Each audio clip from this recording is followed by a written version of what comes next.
My name is Paula Thompson, and at 58 years old, I never imagined I would be excluded from the most important day of my only son's life. James has been my world since his father Robert passed. The family cabin in the mountains was Robert's legacy to us, where James proposed to his girlfriend Megan last winter. I was thrilled about their engagement until I received that devastating phone call from Megan. The words still echo in my mind. "We've decided you won't be attending the wedding. If you're watching this, please subscribe and let me know where you're viewing from." Trust me, you won't believe what I did next. Robert and I shared 35 beautiful years of marriage before cancer took him from us 5 years ago. During those years, we poured all our love and devotion into raising our only child, James. My husband came from a family with deep roots in Colorado, and the mountain cabin that had been passed down through 3 generations of his family was our special retreat. That cabin has witnessed every significant milestone in our family for more than 60 years. Robert learned to fish there with his grandfather. We spent our honeymoon week there. James took his first steps on that worn wooden porch. The walls held our history in every scratch and mark. When Robert was in his final days, he made me promise something. "Paula," he said, squeezing my hand with what little strength he had left, "make sure the cabin stays in the family for James, but only when he finds someone who values our family traditions as much as we do." I promised him I would. After his passing, maintaining that cabin became my mission. It wasn't easy on my teacher's pension.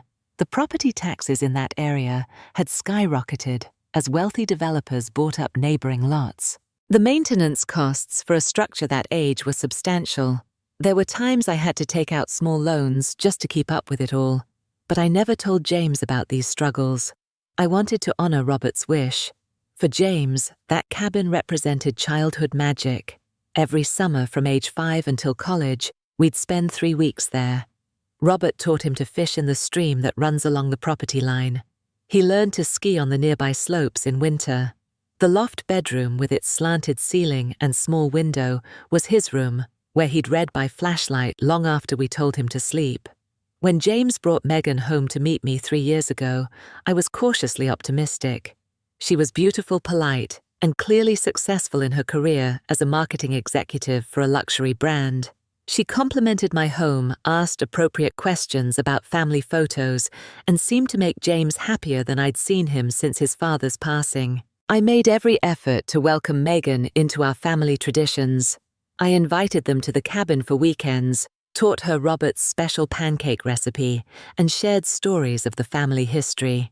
At first, she seemed appreciative, if a bit reserved, but I began noticing small signs of discontent. When we'd visit the cabin, she'd make subtle comments about the rustic bathroom or how quaint it was to have limited cell service. She'd spend more time on her laptop than enjoying the surroundings. When James suggested fishing or hiking, she'd find reasons to stay behind. Still, I was overjoyed when James followed family tradition and proposed to Megan at the cabin last winter during our annual Christmas stay. He used his grandmother's ring, just as Robert had used it, to propose to me. When they returned from their snowy walk, both flushed with excitement, I cried tears of joy. Finally, I thought our family would continue and Robert's legacy would live on. I immediately began thinking about wedding plans, imagining how I could help make their day special while honoring Robert's memory in small ways.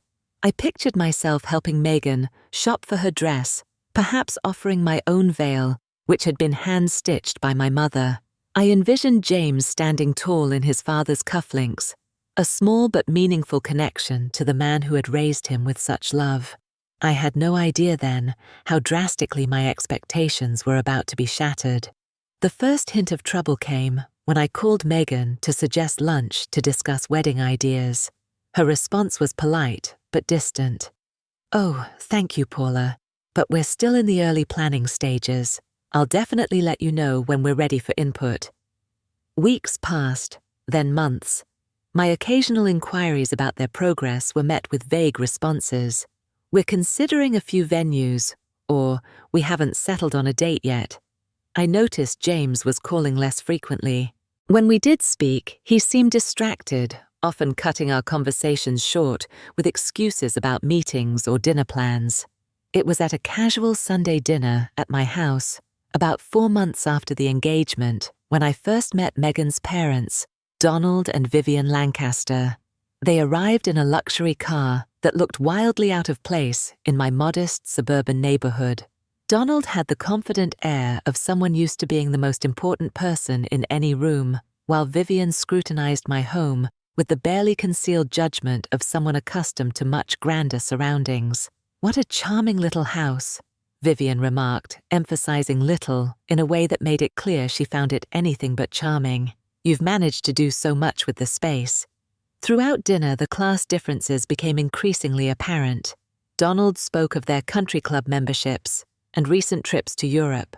Vivian mentioned their home in the city and their little summer place on the coast, which from her description sounded anything but little. When the topic turned to wedding plans, it became clear they saw themselves as the decision-makers. "We've been looking at the Grand Summit Hotel for the reception," Donald announced. "Best venue in the state. I play golf with the owner." "But what about the cabin?" I asked, looking at James. "I thought you might want to at least have some photos taken there, given its significance to our family." An uncomfortable silence fell over the table.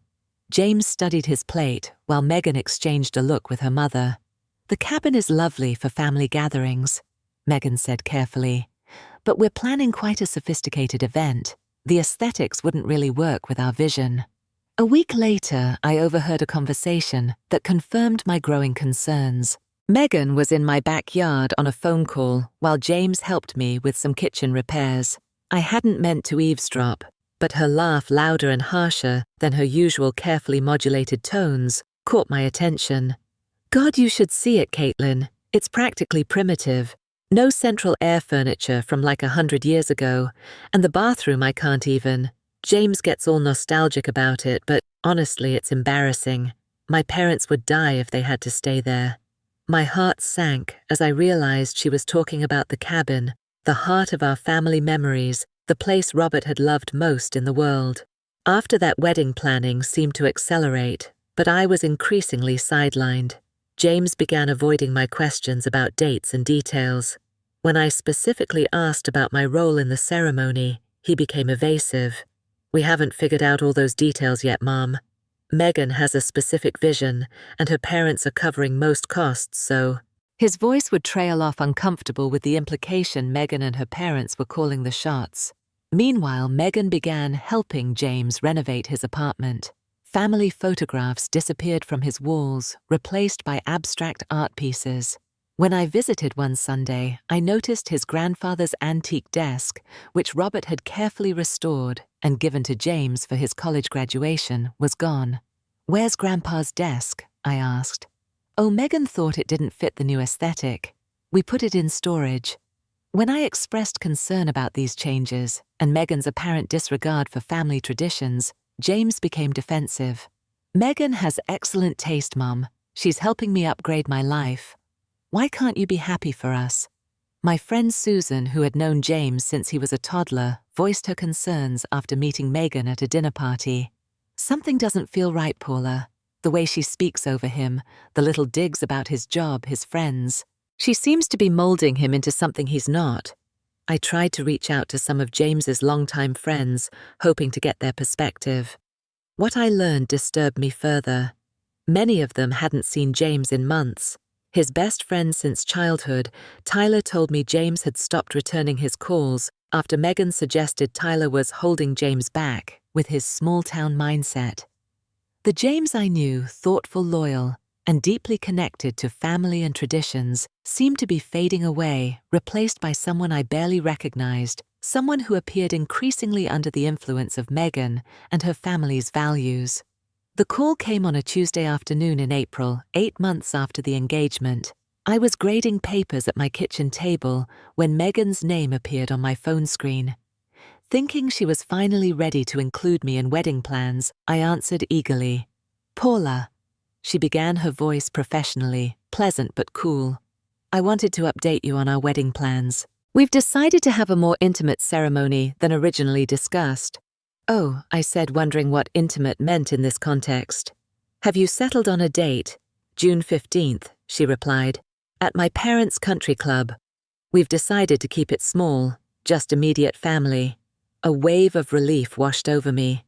Finally, a concrete plan, and one that included family. "That sounds lovely.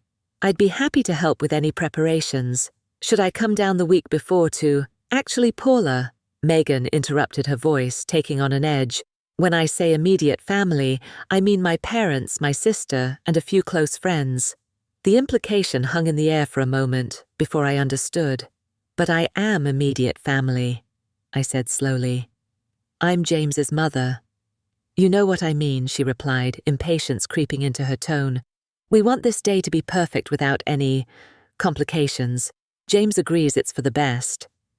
My heart pounded in my chest. "I'd like to speak with James, please." "He's busy with work right now. This decision is final, Paula. We'll send you photos afterward." The call ended, and I sat stunned, the phone still clutched in my hand. Over the next few days, I called James repeatedly. My calls went straight to voicemail.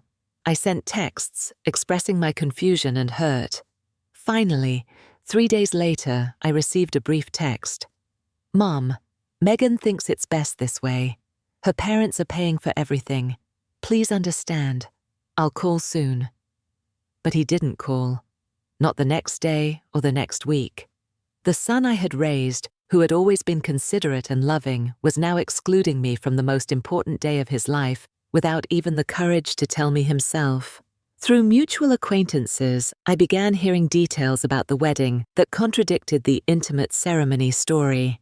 The guest list had apparently grown to over 200 people. Megan had been quoted in the local society pages discussing the lavish celebration being planned. There would be a string quartet, a 5-course dinner, and rare vintage champagne selected by Donald's wine consultant. Everyone, it seemed, would be there. Everyone except me. The realization that I was being deliberately excluded, not because the wedding was small, but because they didn't want me, there broke something inside me. I spent a full day in bed, curtains drawn, unable to face a world where my only child could treat me with such callous disregard. Susan came over that evening, letting herself in with the spare key she'd had for years. She sat on the edge of my bed and held my hand while I cried. "This isn't right, Paula," she said firmly, "and it isn't the way Robert raised that boy to behave." "What did I do wrong?" I whispered. "How did I lose him?" "You didn't do anything wrong," Susan insisted. "This is Megan and her family manipulating him. And you have choices here. You can accept this treatment, or you can stand up for yourself." The following day, still reeling from the rejection, I found their wedding registry online. It was filled with extravagant items, crystal stemware, costing hundreds per glass, silver serving pieces, Egyptian cotton linens with astronomical thread counts. There was also a honeymoon fund for a 3-week tour of Europe's most exclusive destinations. The final straw came when I saw photos on social media of Megan's bridal shower. It had been held at her parents' country club with elaborate decorations and personalized gifts for each guest. Women I recognized as longtime family friends were in attendance, the same women who had watched James grow up, who had brought casseroles when Robert died. They looked uncomfortable in the photos, probably aware of my exclusion, but unwilling to decline an invitation from the socially connected Lancaster family. In that moment, I realized I wasn't just being excluded from a wedding. I was being deliberately erased from my son's life, replaced by the wealthier, more socially advantageous connections of his new family. Something hardened within me. The grief remained, but alongside it grew a resolve I hadn't felt since Robert's diagnosis, when I'd promised myself I would be strong for both James and myself. Susan was right. I had choices, and it was time I made one. The following morning, I called Robert's longtime attorney and friend, George Harrington. I explained the situation and asked if we could meet to discuss the legal status of the cabin. George's office was unchanged from when Robert and I had visited together years earlier, leather-bound law books lining the walls, the same worn oriental rug, and the perpetual scent of coffee and peppermint. It was comforting in its constancy. Paula heard George said, after listening to my story. I'm sorry about James. Robert would be deeply disappointed. He pulled out a file and adjusted his reading glasses. As for the cabin, the legal situation is quite straightforward though, perhaps not what you expected. He showed me documentation I'd signed after Robert's death, but had only vaguely remembered in my grief. The cabin had indeed been left to James in Robert's will, but with specific conditions attached. The property remains solely in your name, George explained. Robert stipulated that the transfer of ownership to James would occur only upon his marriage, and this is important only if you deemed his spouse to be someone who values family traditions and would preserve the cabin's legacy. I stared at the document at Robert's familiar signature at the bottom. I had no idea he included such specific language. George nodded. Robert came to see me privately about a month before he passed. He was concerned about the cabin's future. He wanted to ensure it wouldn't be sold off or changed beyond recognition. He trusted your judgment about James's future spouse more than he trusted leaving it to legal specifications. So legally, the cabin is still mine. Entirely. You've been maintaining it, paying the taxes, and keeping up the insurance. James has no legal claim to it unless you choose to transfer ownership. I felt a strange mixture of relief and sadness. Robert had foreseen potential issues and had taken steps to protect our family legacy. He'd also placed enormous trust in me to make the right decision. After leaving George's office, I called Robert's brother Alan, who lived in Oregon. I needed perspective from someone who knew Robert well and understood the significance of the cabin to our family. Robert was worried, Alan confirmed after hearing about my discovery. He never said anything specific, but he mentioned a few times that he hoped James would find someone who appreciated the value of family and tradition, not just material things. Over the next few days, I found myself facing a moral dilemma. I could use my legal ownership of the cabin as leverage, perhaps forcing James to reconsider my exclusion from the wedding. Or I could simply let it go, allowing James and Megan to take ownership of a place they clearly didn't value the way Robert had hoped. Curiosity led me to research Megan's family more thoroughly. The Lancasters had made their fortune in real estate development, specifically in converting undervalued rural properties into luxury vacation homes and resorts. Donald Lancaster was known for buying up historically significant properties, tearing them down, and replacing them with modern upscale construction. My research took a more disturbing turn when I found Megan's Pinterest account. There, visible to anyone, was a board titled Mountain Property Renovation. It contained dozens of images of modern glass and steel mountain homes with captions like "Inspiration for the cabin upgrade" and "How to turn rustic into revenue." Most shocking was a photo of our cabin clearly taken during their last visit, with the caption, "Before outdated family cabin. After coming soon. Luxury mountain living." They weren't planning to preserve the cabin at all. They intended to destroy everything that made it special and turn it into another soulless Lancaster property venture. I called Susan and another close friend, Maria, to discuss what I'd discovered and my potential courses of action. We sat in my sunroom, the same place where James had played as a child, where Robert and I had planned our future together. "If you confront them, you might lose James completely," Maria cautioned. "But if you don't," Susan countered, "you're allowing Robert's wishes to be trampled, and you're letting them treat you like you don't matter." For several nights, I barely slept, turning over every possible outcome in my mind. I thought about Robert, about the promises we'd made to each other. I thought about James as a child, about the values we'd tried to instill in him. I thought about the cabin standing unchanged for generations, waiting for someone to decide its fate. Finally, I made my decision. I would stand up for myself, for Robert's memory, and for the family legacy we'd built together. I would not silently accept being erased. I prepared a folder containing documentation of the cabin's history photos spanning decades, the original deed, Robert's will, with the specific clauses about the cabin's transfer, and George's legal confirmation of my continued ownership. Before taking action, I made one final attempt at reconciliation. I left a heartfelt voicemail for James, asking him to call me to discuss both the wedding and the cabin's future. I told him I loved him and wanted to understand his decisions. His response came by text the next day. "Mom, everything's settled. Megan and I have plans for the cabin that will benefit everyone. Please don't make this difficult." The cold, dismissive tone, so unlike the son I'd raised, cemented my resolve. I called George to inform him of my plan, then spent the evening preparing myself emotionally for what would come next. In my bedroom mirror, I practiced maintaining dignity and calm. I channeled Robert's quiet strength, remembering how he'd faced even his terminal diagnosis with grace. "Give me courage," I whispered to his photograph on my nightstand. "Help me do what's right, even if it's hard."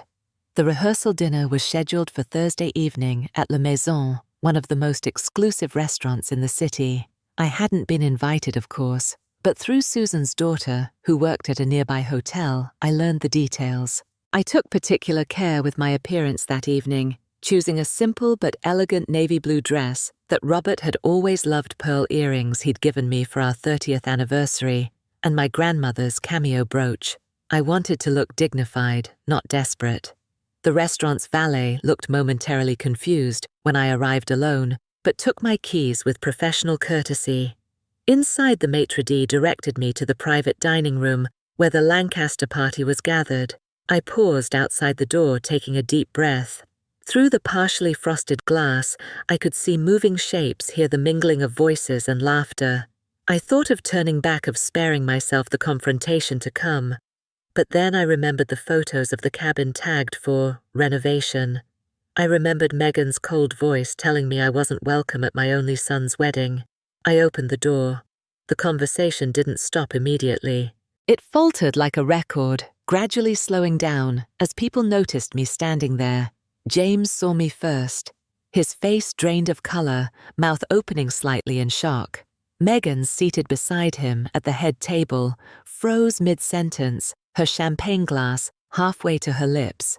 Donald Lancaster was the first to recover, rising from his seat with an expression of controlled outrage. "What is the meaning of this intrusion?" he demanded, loud enough for everyone to hear. "This is a private event." "I won't take much of your time," I said, my voice steadier than I'd expected. "I just need 5 minutes with my son and his fiancée." "Security," Vivian Lancaster called out sharply to a waiter. "Please remove this woman immediately." "Mom!" James finally spoke, his voice strained. "What are you doing here?" "Something I should have done months ago," I replied. Speaking the truth. The table had fallen silent. 30 pairs of eyes watched me, some with curiosity, others with embarrassment. I recognized a few faces, old family friends who looked particularly uncomfortable. Good. "I won't be rushed out," I continued, standing my ground as a waiter hesitantly approached. "Not until I've had my say." James looked torn between embarrassment and guilt. Megan's expression had hardened into fury, her knuckles white around her champagne stem. "I've respected your decisions, James, even when they broke my heart." I began addressing him directly. "I stayed silent when you excluded me from wedding plans. I didn't protest when you told me I wasn't welcome at your ceremony. I've watched from a distance as the son I raised, the son your father and I taught to value family above all else, became someone I barely recognize." James looked down at the table, unable to meet my eyes. "But there's something you both need to know before you proceed with your plans, not just for the wedding, but for afterward." I opened my purse and removed the folder I'd prepared. "It concerns the family cabin." Megan's head snapped up, her attention suddenly laser-focused. "James, your father never legally transferred the cabin to you," I said, my voice gentle, despite the weight of my words. "His will specified that it would remain in my name until your marriage, and even then only if I approved of the transfer." I removed Robert's will from the folder and read the relevant passage. "The mountain property shall remain in my wife Paula's name until such time as our son James marries. At that time, Paula may transfer ownership to James and his spouse, but only if she deems his chosen partner to be someone who values our family traditions and will preserve the cabin's legacy as we have known it. The sound of breaking glass cut through the stunned silence. Megan's champagne flute had slipped from her hand, shattering on the hardwood floor. Her face had gone from angry red to shocked white in seconds. That's not possible," she stammered. "James told me the cabin would be ours after the wedding. We've already started planning the renovations." "Yes, I know all about your renovation plans," I said evenly. "I saw your Pinterest board with our cabin labeled before and plans to turn it into another luxury Lancaster property." James turned to Megan, confusion evident on his face. "What is she talking about?" "We discussed updating some of the plumbing and electrical, not completely renovating." Megan ignored him, her focus entirely on me. "This is ridiculous. Donald, surely there's something we can do legally." Donald Lancaster, ever the businessman, assessed the situation quickly. "Perhaps we can come to an arrangement, Mrs. Thompson. Name your price for the property." "Some things can't be bought, Mr. Lancaster," I replied. "The cabin has been in Robert's family for 3 generations. It's not about money. It's about respect for family history and traditions." I turned back to James. "I've made my decision. I'm cancelling your access to the family cabin. It will remain in my name, and its future will be determined later." "You can't do this." Megan exploded, her carefully cultivated poise completely evaporating. "That worthless old cabin is the only thing of value James's family has. You think I want to spend weekends in that rustic nightmare? We were going to sell it to developers and use the money for something actually useful." The truth was finally out naked and ugly. I looked at James, waiting for him to defend me, to show some sign of the son I'd raised, but he sat frozen, caught between his fiancée's rage and my revelation. "I see," I said quietly. "That tells me everything I need to know." I placed the folder on the table and laid a business card on top. "This is George Harrington's contact information. He's the family attorney who holds all the legal documentation. Any questions about the cabin should be directed to him from now on." I turned to leave, my purpose accomplished. Behind me, I could hear the eruption of shocked whispers, Megan's angry demands directed at James Donald Lancaster's attempts to regain control of the situation. As I walked through the restaurant to the exit, my legs trembled with delayed reaction, but I also felt something unexpected relief. For the first time in months, I had stood up for myself, for Robert's memory, and for what I knew to be right. Whatever came next, I would face it with the same dignity and resolve. On the day of the wedding, I sat alone in my living room, surrounded by family photographs spanning decades. There was James, as a toddler, balanced on Robert's shoulders at the cabin. James at 8, proudly holding up his first fish caught in the stream. James at his high school graduation, Robert's arm around his shoulders, both of them beaming with identical smiles. My emotions cycled through grief, anger, and an odd sense of peace. I had done what I needed to do. The rest was up to James. Throughout the day, my phone lit up with messages from unexpected sources. Several of James's childhood friends, who had apparently been invited to the wedding but not the rehearsal dinner, sent supportive texts after hearing what had happened.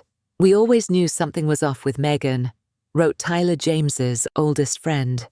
"I declined the invitation in solidarity with you. James needs to remember who he really is."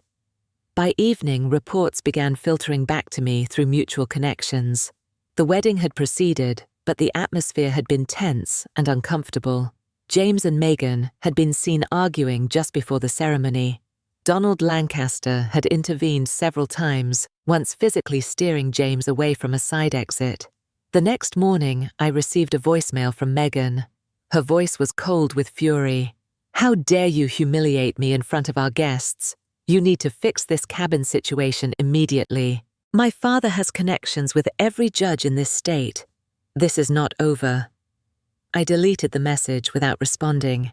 I had said everything I needed to say at the rehearsal dinner. Later that week, I was surprised by a visit from Robert's brother Alan and his family, who had flown in from Oregon.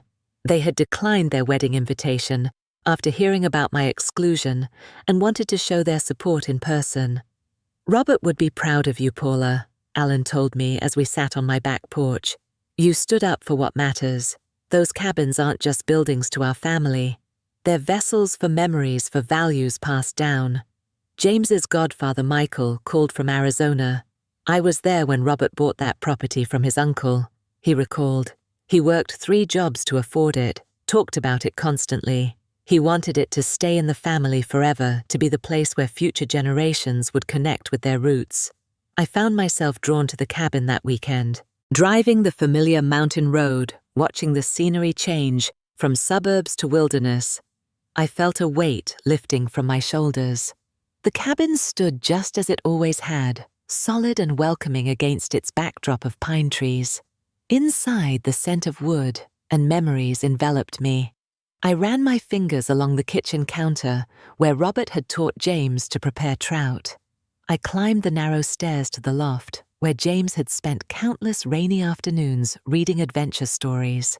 Everything here told our family's story, not through luxury or status, but through the accumulated evidence of lives fully lived. The following Monday, I received an email from George. Megan's father had indeed consulted attorneys about challenging Robert's will provisions regarding the cabin. George assured me that my position was legally sound. "They have no grounds," he wrote. "The language in Robert's will is clear and specific." A week after the wedding, the first text from James appeared on my phone. "I can't believe you would embarrass us like that. The cabin should be mine. Dad would want me to have it." 2 days later, another message arrived with a different tone. "Did Dad really write that about the cabin? Why didn't you tell me?" And finally, 3 days after that, "Mom, I need to talk to you. I think I've made some mistakes." I didn't respond immediately to any of these messages. I needed time to process my own feelings, to decide what boundaries I needed to maintain moving forward. Social media provided a window into the newlyweds' lives. Photos from their European honeymoon appeared regularly, James and Megan in front of famous landmarks at exclusive restaurants aboard a chartered yacht. But I noticed something revealing in these carefully curated images. While Megan smiled broadly, in every shot, James's smiles never reached his eyes. There was a tension in his posture, a distance in his expression that hadn't been there before.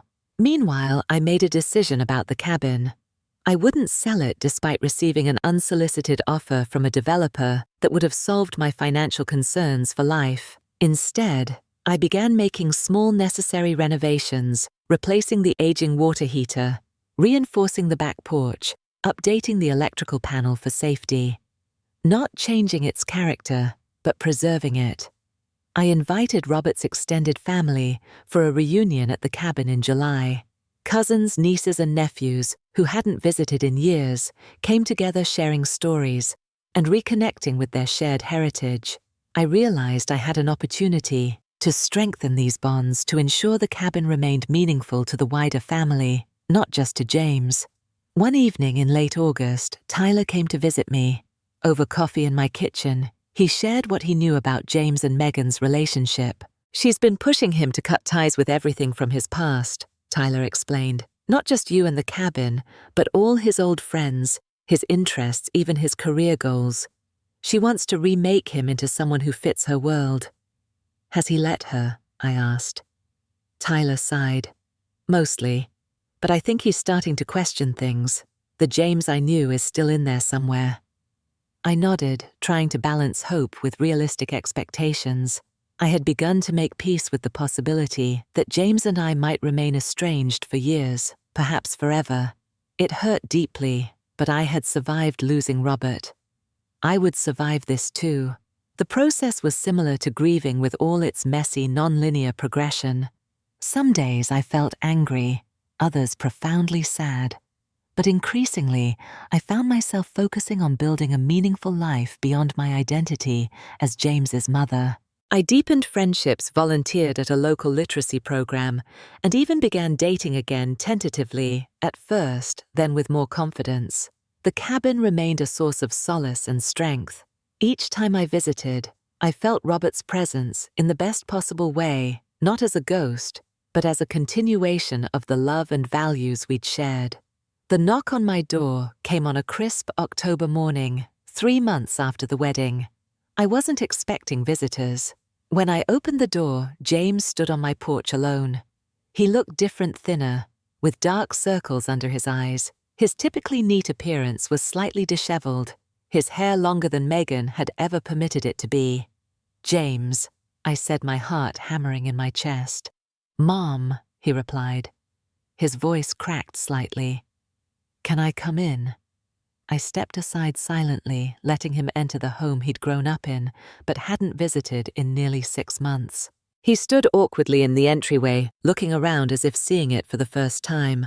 "Would you like some coffee?" I asked, falling back on hospitality to navigate the emotional minefield between us. He nodded, following me to the kitchen. We sat at the small table where we'd shared thousands of meals over the years. "I've made a mess of things," he finally said, staring into his coffee mug rather than meeting my eyes. "What happened?" I asked gently. "Everything," he sighed. "After the rehearsal dinner, things got complicated. Megan was furious about the cabin, not because she cared about it, but because she'd already promised her father it would be our contribution to their next development project. The revelation, while not entirely surprising, still stung. You were going to let them tear it down. I didn't know that was the plan, not initially," James insisted. "She told me they wanted to update it, make it more comfortable. But after your announcement, she didn't see the point in pretending anymore. She admitted they were planning to clear the lot and build luxury vacation homes. And you were okay with that, with destroying the place your father loved most in the world." James finally looked up, his eyes filled with shame. "I wasn't thinking clearly, Mom. For months, all I heard was how outdated my thinking was, how I needed to evolve beyond sentimentality. Megan and her parents, they're very convincing. They make you feel small if you don't share their values. Their values being money and status," I said, unable to keep the edge from my voice. "Yes," he admitted. "And I got caught up in it. The fancy restaurants, the connections, the lifestyle. It felt, powerful, I guess. But it's all empty." I sat quietly, letting him continue at his own pace. "The honeymoon was a nightmare," he confessed. 3 weeks of Megan micromanaging every moment, taking photos for social media rather than experiencing anything. When I suggested one day of just hiking and enjoying nature, she laughed at me. Actually laughed. His hands trembled slightly as he set down his mug, and all I could think about was summers at the cabin, how happy we were with so little, how Dad taught me that the best things in life aren't things at all. "Your father was a wise man," I said softly. "I know that now. I'm sorry it took me so long to remember." James's voice broke. "I'm so sorry, Mom, for everything, for excluding you from the wedding, for not standing up for you, for forgetting everything you and Dad taught me. I felt my carefully maintained composure begin to crack. Why didn't you call me yourself about not coming to the wedding?" "Cowardice," he admitted. "I knew it was wrong. I couldn't face you." His honesty was a small relief, but it didn't erase the pain of the past months. "Where does this leave you and Megan now?" James ran a hand through his hair. "We're struggling. She gave me an ultimatum last week. Either I convince you to sign over the cabin, or she's considering divorce." After only 3 months, I couldn't hide my shock. "It was never about love," he said quietly. "Not really. I see that now." While I felt immense sympathy for my son's pain, I also recognized that he still had growing to do, boundaries to establish. His apology, while seemingly sincere, didn't automatically erase the consequences of his actions. "I love you, James. I always have, and I always will," I told him. "But trust takes time to rebuild. I can't just pretend the last year didn't happen." He nodded. "I understand. I wouldn't expect you to." "What do you want now?" I asked. "Honestly, some time to figure out who I am again, and—" He hesitated. "Would it be possible for me to visit the cabin, not with Megan? Just me?" I considered his request. "Yes, I think that would be good for you." The following weekend, James and I drove to the cabin together. The autumn leaves created a canopy of gold and crimson above the winding mountain road. Neither of us spoke much during the journey, but it wasn't an uncomfortable silence. At the cabin, James walked through each room slowly, touching familiar objects, gazing out the same windows he'd looked through as a child. He spent a long time in the small study where Robert had kept his fishing gear and journals. "I'd forgotten how much I love this place," he said quietly. That evening, I showed him something I'd been saving, a small wooden box containing letters Robert had written to James over the years, intended to be given to him at significant moments in his life. There were letters marked, "When you graduate college," "When you find the right person," "When you become a father," and one still sealed, marked simply, "When you lose your way." James opened that letter with trembling hands. I left him alone to read his father's words written years before, but somehow perfectly timed for this moment of crisis. Later, I found him on the porch, eyes red from crying, but with a calmness I hadn't seen in him for months. "Dad knew," he said simply. "Somehow he knew I might forget what matters." He reminded me. My own healing journey continued in the months that followed. I learned that forgiveness doesn't mean allowing yourself to be hurt again. It means releasing the anger while still maintaining healthy boundaries. James began therapy, working to understand how he had been manipulated and why he had been vulnerable to it. He started reconnecting with old friends, rebuilding the support network he had abandoned. Megan followed through on her threat of divorce when it became clear the cabin would never be hers to sell. According to James, her parting words were, "You're choosing a worthless old building over our future. You'll regret this." But he didn't regret it. 6 months after our confrontation at the rehearsal dinner, James temporarily moved into the cabin during his separation and divorce proceedings. He found peace there, just as Robert and I had during difficult times in our own lives. I discovered a new purpose in my experience, connecting with other parents, navigating difficult relationships with adult children. We formed a support group that met monthly, sharing stories and strategies for maintaining self-respect while leaving the door open for reconciliation. As painful as this journey had been, it taught me valuable lessons.